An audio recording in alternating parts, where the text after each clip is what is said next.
Right now, somewhere in the world, a person with less talent than you, less education than you, and honestly, less luck than you, is becoming a millionaire.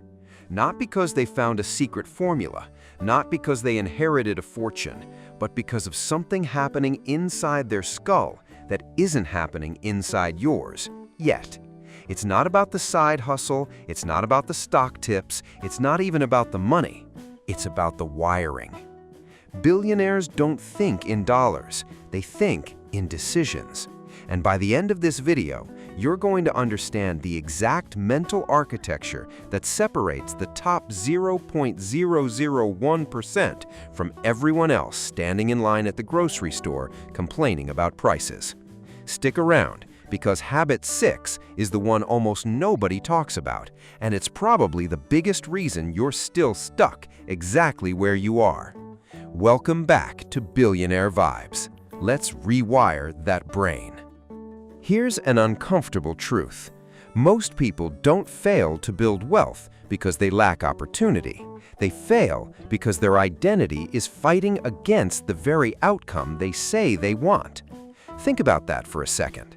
You can say, "I want to be rich," 1,000 times a day, but if somewhere underneath that sentence you actually believe people like me don't get rich, your brain will quietly sabotage every opportunity that shows up.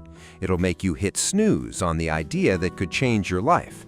It'll make you talk yourself out of the meeting, the pitch, the investment, the leap.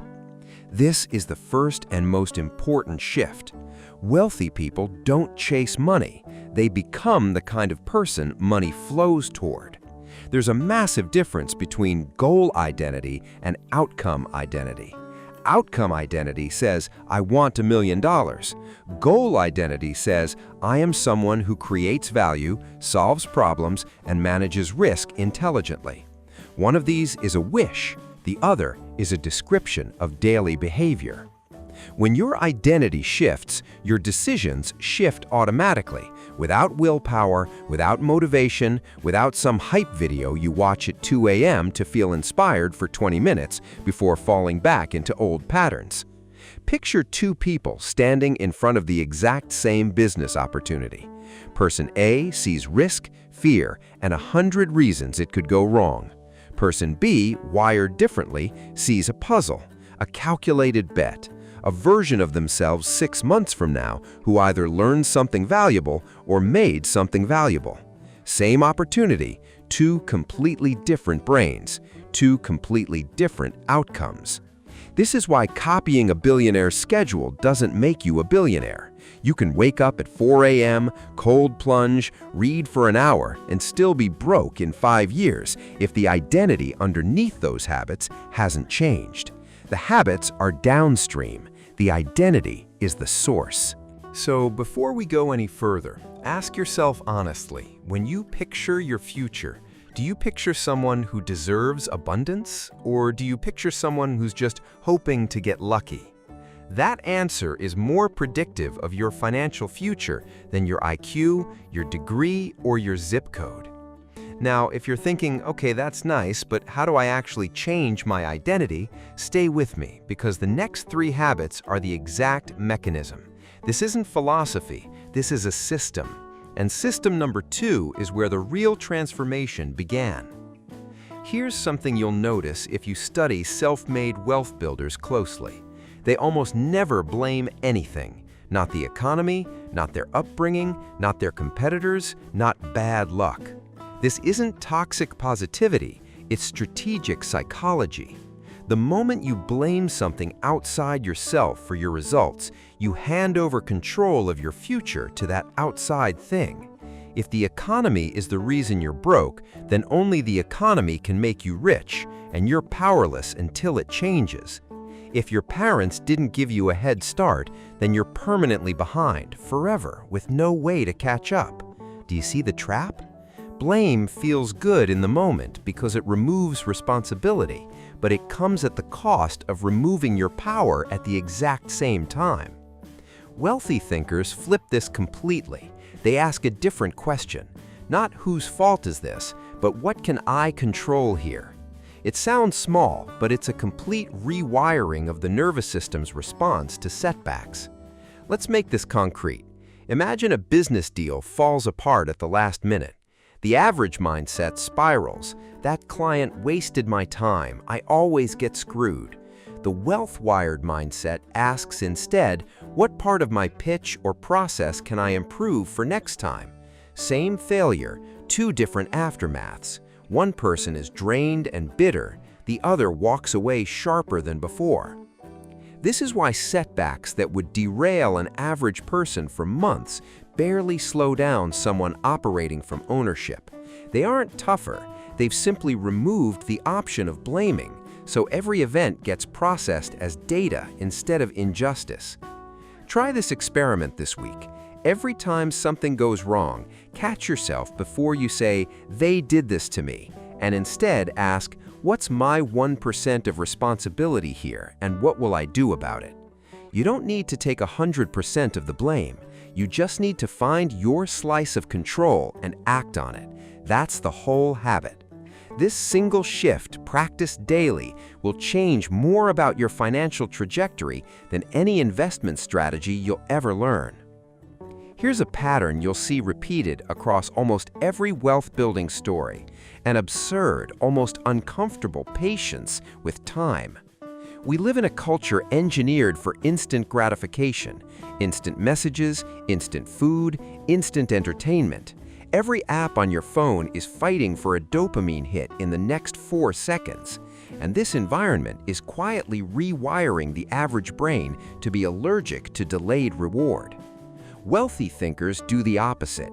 They train themselves to treat delayed gratification like a competitive advantage because, and this is the part most people miss, it is one. If almost everyone around you is optimizing for the next 30 minutes, then someone optimizing for the next 10 years is playing an entirely different sport. Compound interest is the most famous example, but it's not just financial. It applies to skills, to relationships, to reputation. A skill practiced consistently for 5 years compounds into mastery. A relationship nurtured honestly for a decade compounds into trust that opens doors money can't buy. A reputation built slowly compounds into opportunities that seek you out instead of the other way around. The problem is that compounding is invisible early on. For the first year, sometimes longer, it looks like nothing is happening. This is exactly where most people quit, right before the curve bends upward. They mistake the flat part of the curve for proof the strategy doesn't work, when really, it's proof they haven't been patient long enough to see it work. Here's a mental trick that helps. Instead of asking, "How do I get rich fast?" ask, "What decision will my future self 10 years from now thank me for making today?" That single reframe changes what you eat, what you spend, what you study, and who you associate with. Wealthy thinkers also apply this patience to their own skill development. They're comfortable being a beginner in public, comfortable investing in an education that pays nothing today but pays enormously in year 3. Most people won't tolerate that gap. They want the reward before they've built the skill to deserve it, and so they stay exactly where they started. If you've made it this far, you already have more mental discipline than 80% of people who clicked on this video and left in the first 2 minutes. But don't get comfortable. The next habit is the one that determines whether you build wealth or just talk about building wealth for the rest of your life. Let's talk about scarcity, because it's the silent killer of financial growth, and almost nobody diagnoses it correctly. Scarcity thinking isn't just, "I don't have enough money." It's a full operating system that governs how you interpret every opportunity, every relationship, and every risk. Someone operating from scarcity sees a colleague's success and feels smaller, because in their mental model, there's only so much success to go around, and someone else just took a slice of it.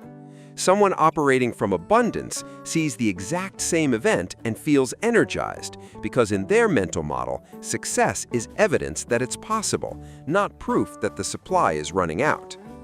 Abundance thinking also transforms how you treat other people's success. Wealthy operators build large networks specifically because they don't see other ambitious people as threats. They see potential collaborators, mentors, or future partners. Scarcity isolates you because everyone starts to look like competition for a shrinking pie. Abundance connects you because everyone looks like a potential expansion of the pie itself. Here's the practical rewiring exercise.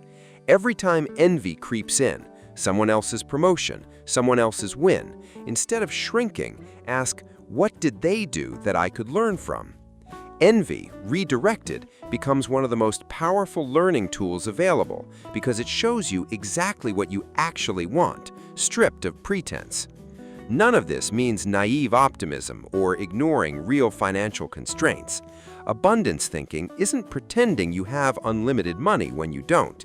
It's a belief about opportunity, not a denial of arithmetic. You can have $300 in your account and still operate from abundance because abundance is about how you interpret possibility, not about your current bank balance. Almost every wealth-building story you'll ever study includes an almost irrational hunger for learning. Not learning as a school requirement, not learning as a box to check, learning as a compulsive daily habit that never really shuts off. Here's the key distinction. Average thinkers consume information for entertainment or distraction. Wealth-wired thinkers consume information as raw material for better decisions. The book isn't relaxation, it's ammunition. The podcast during the commute isn't background noise, it's a search for the one idea that reframes a current problem. This obsession isn't limited to their own industry. The best wealth builders pull ideas across disciplines. Psychology explains motivation problems. History explains market cycles. Game theory explains negotiation. They treat the world as a library, and every conversation, every failure, every uncomfortable piece of feedback as tuition money can't otherwise buy. There's a specific micro-habit worth stealing, the habit of debriefing. After any significant event, a meeting, a pitch, a failure, wealth-wired thinkers ask 3 questions. What worked? What didn't? What will I do differently next time? This takes 90 seconds. Almost nobody does it. And that 90-second habit, repeated across a career, is the difference between someone who's been doing this for 20 years and someone who's actually improved for 20 years versus repeating their first year 20 times over. Learning, done this way, compounds exactly like money does. Small deposits of insight, made consistently, become an enormous asset over time, the asset of judgment. And judgment, not capital, is the actual scarce resource that separates people who build wealth from people who lose it as fast as they make it. Okay, we're deep into the rewiring now, and this next one is uncomfortable to hear, so brace yourself, because most people think they want wealth, but what they actually want is the guarantee that comes with certainty. And those two things are almost never available in the same room. There's a persistent myth that wealthy people are just wild risk-takers, throwing caution to the wind and getting lucky. This isn't just wrong, it's almost the opposite of how disciplined wealth building actually works. What separates the wealth-wired brain isn't a higher appetite for risk, it's a completely different relationship with uncertainty. The average brain treats uncertainty as a threat to be avoided at all costs. The wealth-wired brain treats uncertainty as the raw material of opportunity, something to be measured, sized, and managed, not something to be feared into paralysis. Here's the mental model. Instead of asking, what if this fails, which triggers fear and shuts down action, ask, what's the actual size of the downside, and can I survive it? This single question changes everything. If the downside is recoverable, a few months of savings, a bruised ego, some wasted time, the decision becomes far less terrifying once it's actually quantified instead of catastrophized in the imagination. Most fear isn't a response to real risk, it's a response to unmeasured risk. The moment you actually calculate the worst case, it's almost always smaller and more survivable than the vague dread suggested. This is why so many wealth builders talk about asymmetric bets, situations where the potential downside is small and known, but the upside is large and uncapped. A small time investment into a new skill costs a few evenings a week, but if that skill opens a new income stream, the upside could be worth years of that investment. That asymmetry is where wealth-wired thinkers spend most of their decision-making energy. Compare this to the average approach, which is often inverted. People take on large, poorly understood downside risk, debt for depreciating purchases, unexamined lifestyle inflation, while avoiding small, asymmetric upside risks like starting a side project or having an uncomfortable negotiation that could meaningfully increase their income. The rewiring exercise is simple but requires honesty. Next time a decision scares you, write down the actual worst case in concrete terms. If this fails, I lose X dollars and Y months, and I'd need to do Z to recover. 9 times out of 10, once it's on paper, it looks far more survivable than the shapeless fear in your head. Motivation is a terrible foundation for a wealthy life because motivation is a feeling, and feelings are unreliable by design. Some days you'll feel unstoppable. Most days you won't feel like doing anything productive at all. If your financial future depends on how you feel on a given Tuesday, you've built your entire empire on sand. This is why wealth-wired thinkers obsess over systems instead of motivation. A system is something that runs whether you feel like it or not. It's the difference between I'll exercise when I feel motivated and I exercise at 6 a.m. because that's simply what happens at 6 a.m. in my life, feelings not required. Discipline, correctly understood, isn't about gritting your teeth through suffering every single day. It's about removing decisions from moments of weak willpower and placing them into moments of strong willpower instead. You don't decide whether to work out while you're lying in bed groggy at 6 a.m. That's the worst possible moment to make that decision because willpower is depleted and comfort is winning. You decide the night before, when you're rested, clear-headed, and thinking about your goals instead of your blankets. This is why so many high performers talk about environment design rather than sheer willpower. They don't rely on resisting temptation in the moment. They remove it from the environment ahead of time. They don't rely on remembering to invest. They automate it so the decision only has to be made once. They don't rely on motivation to read. They build a specific time and place into their day, so reading simply happens without an internal debate every morning.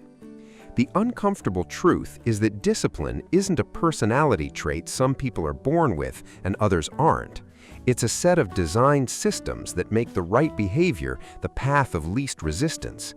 Anyone who tells you they have superhuman willpower is usually someone who has simply engineered their environment so well that willpower is rarely required.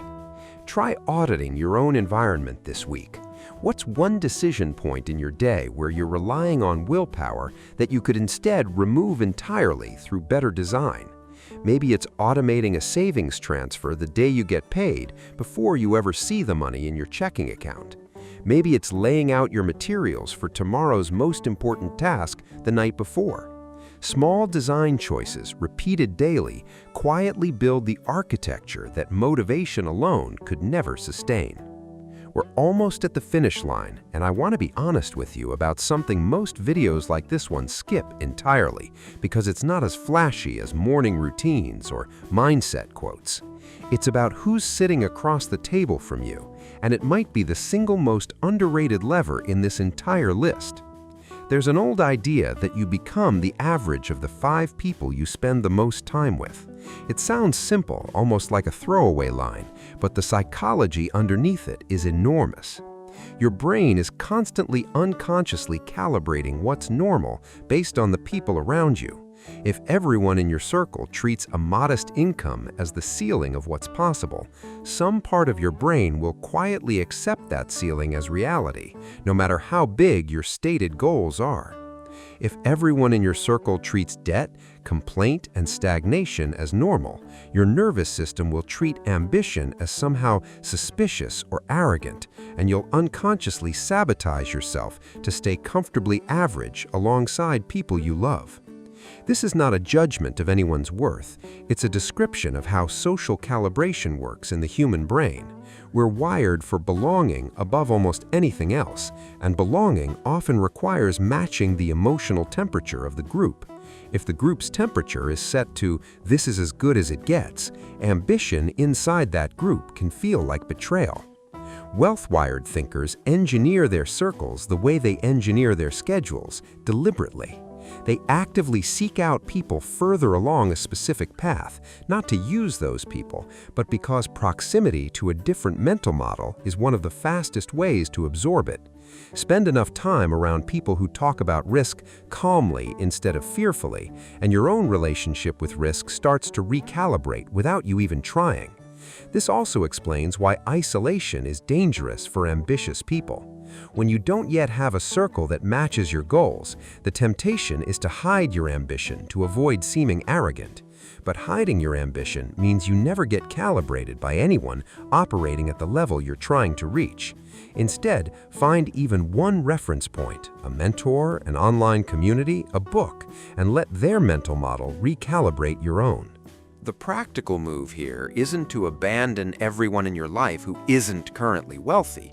It's to be intentional about adding at least a few relationships, even distant ones, even one-directional ones through books, interviews, and content, where the ceiling of what's considered normal is significantly higher than what you currently believe about yourself. Let your nervous system recalibrate against a bigger sky. Here's the final piece of the architecture, and it's the one that ties every other habit together, because without it, every other habit collapses the moment things go wrong, and things will go wrong. The average brain treats failure as evidence that you're not cut out for this, evidence that you should quit while you're only a little behind instead of a lot behind, evidence that the whole pursuit was foolish from the start. The wealth-wired brain treats failure as tuition. Expensive, sometimes painful, occasionally embarrassing tuition, but tuition nonetheless, purchasing information that couldn't have been acquired any other way. This isn't a cute reframe designed to make you feel better. It's a completely different neurological response to the same event, and it produces completely different behavior afterward.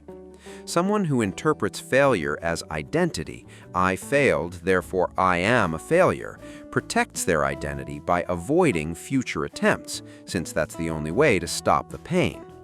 Someone who interprets failure as information has no reason to stop attempting, because each failure simply narrows the search space toward what actually works. This is why so many enormous financial successes are preceded by failures that would have ended an average person's ambition permanently. Businesses that folded, products that flopped, deals that fell through publicly.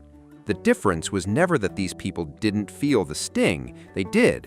The difference was what their brain did with that sting afterward.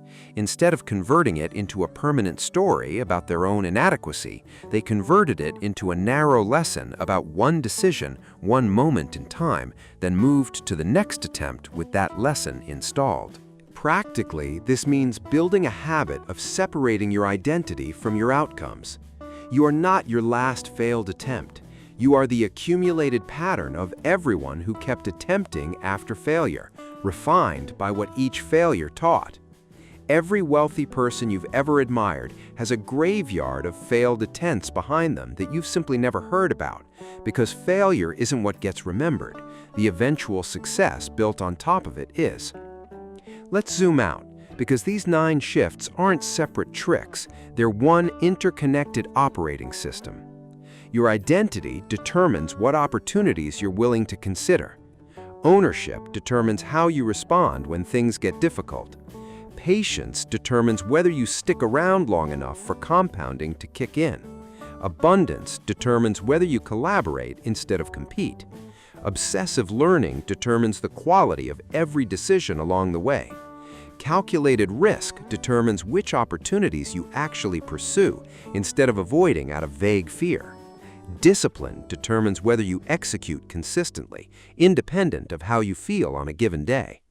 Your network determines what normal your nervous system calibrates toward, and your relationship with failure determines whether a setback ends the story or simply turns the page. None of this requires being born into money, a specific degree, or a lucky break. It requires a rewiring, a slow, repeated, sometimes uncomfortable rewiring of the mental patterns currently running your financial life on autopilot. The good news, the brain is remarkably capable of this kind of change at any age. Neural pathways built over decades can be replaced through the exact same mechanism, repetition, just pointed in a new direction. It won't happen after one video. It happens through the compounding of small, repeated choices, exactly like the compounding we talked about earlier. So here's your challenge. Pick just one of these 9 habits and apply it for the next 7 days. Maybe it's the 90-second debrief after every meeting. Maybe it's writing down the concrete worst case before your next scary decision. Maybe it's simply catching yourself the next time you blame something external and asking what 1% of control you actually have. Small, specific, repeated. That's the formula every fortune you've ever admired was quietly built on long before anyone was watching. If this video rewired something in your thinking today, that's exactly what this channel exists for. Hit subscribe, because next week we're breaking down the exact daily schedules used by some of the most disciplined wealth builders on the planet, minute by minute, and trust me, it's not what the internet thinks it is. Until then, this has been Billionaire Vibes. Go build the brain that builds the future you actually want.